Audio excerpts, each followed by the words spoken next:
पौष मास का हर दिन शुभ है, नवा दिन है अति विशेष। कथा में हर भावना छुपी, हमें दे जीवन का मूल संदेश।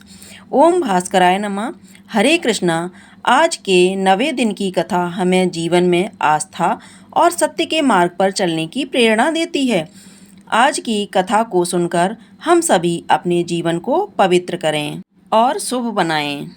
श्री सकुदेव जी कहते हैं, परीक्षित, अंशुमान ने गंगा जी को लाने को कामना से बहुत वर्षों तक घोर तपस्या की, परंतु उन्हें सफलता नहीं मिली। समय आने पर उनकी मृत्यु हो गई। अंशुमान के पुत्र दिलीप ने भी वैसी ही तपस्या की, परंतु वे भी असफल ही रहे। समय पर उनकी भी मृत्यु हो गई। दिलीप के पुत्र थे भागीरथ। उन्होंने बहुत बड़ी तपस्या की। उनकी तपस्या से प्रसन्न होकर भगवती गंगा ने उन्हें दर्शन दिया और कहा कि मैं तुम्हें वर देने के लिए आई हूँ। उनके ऐसा कहने पर राजा भागीरथ ने बड़ी नम्रता से अपने अभिप्राय प्रकट किया कि आप मृत्युलोक में चलिए। गंगा जी ने कहा, जिस समय मैं स्वर्ग से पृथ्वी तल पर गिरूं, उस समय मेरे वेग को कोई धारण करने वाला होना चाहिए। भागीरथ, ऐसा न होने पर मैं पृथ्वी को फोड़कर रसातल में चली जाऊंगी। इसके अतिरिक्त इस कारण से भी मैं पृथ्वी पर नहीं जाऊंगी कि लोग मुझ में अपने पाप धोएंगे। फिर मैं उस पाप को कहाँ धोऊंगी? भागीरथ, इस विषय में तुम स्वयं विचार करो।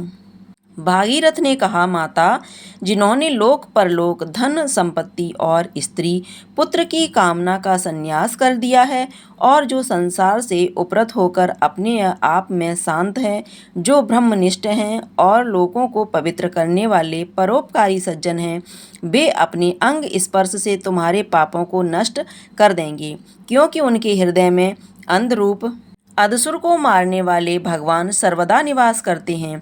समस्त प्राणियों के आत्मा रुद्रदेव तुम्हारा वेग धारण कर लेंगे, क्योंकि जैसे साड़ी सूतों में ओतप्रोत है, वैसे ही यह सारा विश्व भगवान रुद्र में ही ओतप्रोत है। परीक्षित, गंगा जी से इस प्रकार का कहकर राजा भागीरथ ने तपस्या के द्वारा भगवान शंकर को प्रसन्न किया। थोड़े ही दिनों में महादेव जी उन पर प्रसन्न हो गए। भगवान शंकर तो संपूर्ण विश्व के हितैषी हैं। राजा की बात मान उन्होंने तथास्तु कहकर स्वीकार कर ली। फिर शिवजी ने सावधान होकर गंगा जी को अपने सिर पर धारण किया। क्यों न हो, भगवान के चरणों का संपर्क होने के कारण गंगा जी का जल परम पवित्र जो है। इसके बाद राजा भागीरथ त्रिभुवन पावनी गंगा जी को वहां ले गए, जहां उनके पितरों के शरीर राख के ढेर बने पड़े थे। वे वायु के समान वेग से चलने वाले रथ पर सवार होकर आगे चल रहे थे और उनके पीछे पीछे मार्ग में पड़ने वाले देशों को पवित्र करती हुई गंगा जी दौड़ रही थी। इस प्रकार गंगा सागर संगम पर पहुंचकर उन्होंने सागर के जले हुए पुत्र को अपने जल में डुबा दिया। यद्यपि सगर के पुत्र ब्राह्मण के तिरस्कार के कारण भस्म हो गए थे, इसलिए उनके उद्धार का कोई उपाय न था। फिर भी केवल शरीर की राख के साथ गंगा जल का स्पर्श हो जाने से ही वे स्वर्ग में चले गए।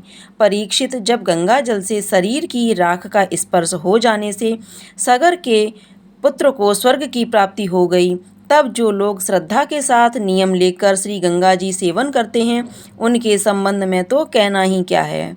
मैंने गंगा जी की महिमा के संबंध में जो कुछ कहा है, उसमें कोई आश्चर्य की बात नहीं है, क्योंकि गंगा जी भगवान के उन चरण कमलों से निकली हैं, जिनके श्रद्धा के साथ चिंतन करके बड़े बड़े मुनि निर्मल हो जाते हैं और तीनों गुण के कठिन बंधन को काटकर तुरंत भगवत स्वरूप बन जाते हैं। फिर गंगा जी संसार का बंधन काट दें, इसमें कौन बड़ी बात है। भागीरथ का पुत्र था श्रुत। श्रुत का नाभ, यह नाव पूर्वोक्तर नाव से भिन्न है। नाव का पुत्र था सिंधु द्वीप और सिंधु द्वीप का आयु के पुत्र का नाम था ऋतुपर्ण।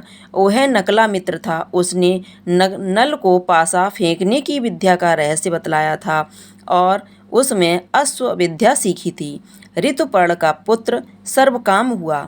परीक्षित, सर्वकाम के पुत्र का नाम था सुदास। सुदास के पुत्र का नाम था सौदास और सौदास की पत्नी का नाम था दमयंती।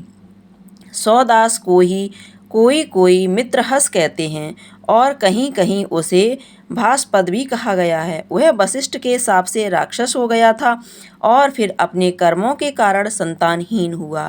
राजा परीक्षित ने पूछा, भगवान, हम यह जानना चाहते हैं कि महात्मा सौदास को गुरु वशिष्ठ जी ने शाप क्यों दिया।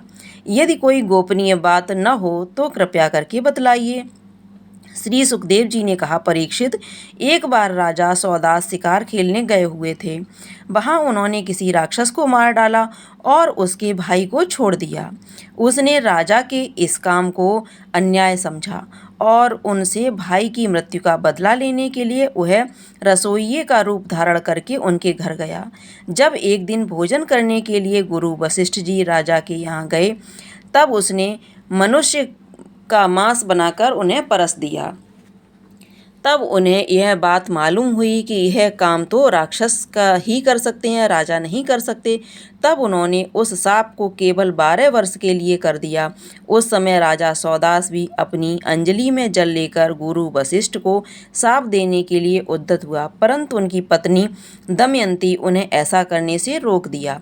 इस पर सौदास ने विचार किया कि दिशाएं, आकाश और पृथ्वी सब के सब तो जीवन में हैं, पर यह तीक्ष्ण जल कहाँ जाए। अंत में उन्होंने उस जल को अपने पैरों पर डाल लिया।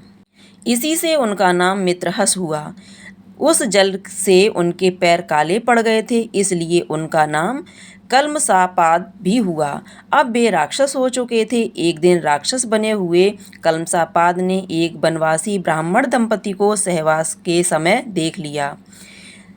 कमलसादास को भूख तो लगी ही थी। उन्होंने ब्राह्मण को पकड़ लिया। ब्राह्मण पत्नी की कामना अभी पूर्ण नहीं हुई थी कि उसने कहा, राजन, आप राक्षस नहीं हैं, आप महारानी दमयंती के पति हैं और इच्छुक वंश के वीर महारथी हैं। आपको ऐसा अधर्म नहीं करना चाहिए। मुझे संतान की कामना है और इस ब्राह्मण की भी कामनाएं अभी पूरी नहीं हुई हैं, इसलिए आप मुझे मेरा यह ब्राह्मण पति दे दीजिए। राजन, यह मनुष्य शरीर जीव को धर्म, अर्थ, काम और मोक्ष चारों पुरुषार्थों की प्राप्ति कराने वाला है। इसलिए वीर, इस शरीर को नष्ट कर देना सभी पुरुषार्थों की हत्या कही जाती है। फिर यह ब्राह्मण तो विद्वान है, तपस्या, शील और बड़े बड़े गुणों से संपन्न है। यह उन पुरुषोत्तम पर ब्रह्म की समस्त प्राणियों के आत्मा के रूप में आराधना करना चाहता है, जो समस्त पदार्थों में विद्वान रहते हुए भी उनके पृथक पृथक गुणों में से छिपे हुए हैं। राजन, आप शक्तिशाली हैं। आप धर्म मर्म भली भांति जानते हैं। जैसे पिता के हाथों पुत्र की मृत्यु उचित नहीं, वैसे ही आप जैसे श्रेष्ठ राजा के हाथों मेरे श्रेष्ठ ब्रह्मपति का वध किस प्रकार उचित नहीं है। आपका साधु समाज में बड़ा सम्मान है। आप भले हैं। आप मेरे परोपकारी, निरपराध, क्षत्रिय एवं ब्रह्मवादी पति का वध कैसे ठीक समझ रहे हैं। ये तो गौ के समान निरीह है। फिर भी यदि आप इन्हें खा ही डालना चाहते हैं तो पहले मुझे खा डालिए, क्योंकि अपने पति के बिना मैं मुर्दे के समान हो जाऊंगी और एक क्षण भी जीवित न रह सकूंगी। ब्राह्मण पत्नी बड़ी ही करुणापूर्ण वाणी में इस प्रकार कहकर अनाथ की भांति रोने लगी, परंतु सौदास ने शाप से मोहित होने के कारण उनकी प्रार्थना पर कुछ भी ध्यान नहीं दिया और वह उस ब्राह्मण को वैसे ही खा गया जैसे बाघ किसी पशु को खा जाए। जब ब्राह्मणी ने देखा कि राक्षस ने मेरे गर्भधान के लिए उद्धत पति को खा लिया, तब उसे बड़ा शोक हुआ। सती ब्राह्मणी ने क्रोध करके राजा को शाप दे दिया, रे पापी, अभी काम से पीड़ित हो रही थी, ऐसी अवस्था में तूने मेरे पति को खा डाला। इसलिए मूर्ख, जब तू स्त्री से सहवास करना चाहेगा तभी तेरी मृत्यु हो जाएगी। यह बात मैं तुझे सुझाए देती हूँ। इस प्रकार मित्रहास को शाप देकर ब्राह्मणी अपने पति की अस्थियों को धधकती हुई चिता में डालकर स्वयं भी सती हो गई और उसने वह गति प्राप्त की जो उसके पतिदेव को मिली थी। क्यों न हो, वह अपने पति को छोड़कर और किसी लोक में जाना भी तो नहीं चाहती थी। 12 वर्ष बीतने पर राजा सौदास साप से मुक्त हो गए। जब वे सहवास के लिए अपनी पत्नी के पास गए तब उसने उन्हें रोक दिया, क्योंकि उसे उस ब्राह्मणी के साप का पता था। इसके बाद उन्होंने स्त्री सुख का बिल्कुल परित्याग ही कर दिया था। इस प्रकार अपने कर्म के फलस्वरूप वे संतानहीन हो गए। जब वशिष्ठ जी ने उनके कहने पर दमयंती को गर्भधारण कराया, दमयंती 7 वर्ष तक गर्भ धारण किए रही, परंतु बच्चा पैदा नहीं हुआ। जब वशिष्ठ जी ने पत्थर से उसके पेट पर आघात किया, इससे जो बालक हुआ वह अस्म पत्थर की चोट से पैदा होने के कारण अस्मक कहलाया। अस्मक से मूल का जन्म हुआ। उस परशुराम जी पृथ्वी को क्षत्रियहीन कर रहे थे, तब स्त्रियों ने उसे छिपाकर रख दिया था। इसी से उसका नाम नरीकवच हुआ और उसे मूलक इसलिए कहते हैं कि वह पृथ्वी के क्षत्रियहीन हो जाने पर उस वंश का मूल था। युद्ध में उन्हें कोई जीत नहीं सकता था। उन्होंने देवताओं की प्रार्थना से दैत्यों का वध किया था। जब उन्हें देवताओं से यह मालूम हुआ कि अब मेरी आयु केवल 2 ही घड़ी बाकी है, तब वे अपनी राजधानी लौट आए और अपने मन को उन्होंने भगवान में लगा दिया। वे मन ही मन सोचने लगे, मेरे कुल के इष्ट देवता हैं ब्राह्मण, उनसे बढ़कर मेरा प्रेम अपने प्राणों पर भी नहीं है। पत्नी, पुत्र, लक्ष्मी, राज्य और पृथ्वी तो मुझे उतने प्यारे नहीं लगते। मेरा मन बचपन में भी कभी अधर्मी की ओर नहीं गया। मैंने पवित्र, कीर्ति, भगवान के अतिरिक्त और कोई भी वस्तु नहीं की देखी है। तीनों लोकों के स्वामी देवताओं ने मुझे मुँह मांगा वरदान देने को कहा, परंतु मैंने उन भोगों की लालसा बिल्कुल नहीं की, क्योंकि समस्त प्राणियों के जीवनदाता श्री हरि भगवान में ही मग्न हो रहा था। जिन देवताओं की इंद्रियां और मन विषयों में भटक रहे थे, वे सत्व गुण प्रधान होने पर भी अपने हृदय में विराजमान, सदा सर्वदा प्रियतम के रूप में रहने वाले अपने आत्मस्वरूप भगवान को नहीं जानते। फिर भला जो रजोगुणी और तमोगुणी हैं, वे तो जान ही कैसे सकते हैं। इसलिए अब इन विषयों में मैं नहीं रमता। ये तो माया के खेल हैं। आकाश में झूठ मूठ प्रीत होने वाले गंधर्व नगरों से बढ़कर इनकी सत्ता नहीं है। ये तो अज्ञान बस चित्त पर चढ़ गए थे। संसार के सच्चे रचयिता भगवान की भावना में लीन होकर मैं विषयों को छोड़ रहा हूँ और केवल उन्हीं की शरण ले रहा हूँ। परीक्षित, भगवान ने राजा खटवांग की बुद्धि को पहले से ही अपनी ओर आकर्षित कर रखा था। इसी से वे अन्य समय में ऐसा निश्चय कर सके और उन्होंने शरीर आदि अनात्म पदार्थों में जो अज्ञान मूल आत्मभाव था उसका परित्याग कर दिया और अपने वास्तविक आत्मस्वरूप में स्थित हो गए। वह स्वरूप साक्षात पर ब्रह्म है। वह सूक्ष्म से भी सूक्ष्म शून्य के समान ही है, परंतु वह शून्य नहीं, परम सत्य है। भक्तजन उसी वस्तु को भगवान वासुदेव इस नाम से वर्णन करते हैं। कृष्ण भगवान की जय, राधा रानी की जय। अगर आपको यह कथा पसंद आई हो तो कमेंट बॉक्स में जा करके कृष्ण भगवान की जय अवश्य लिखिएगा।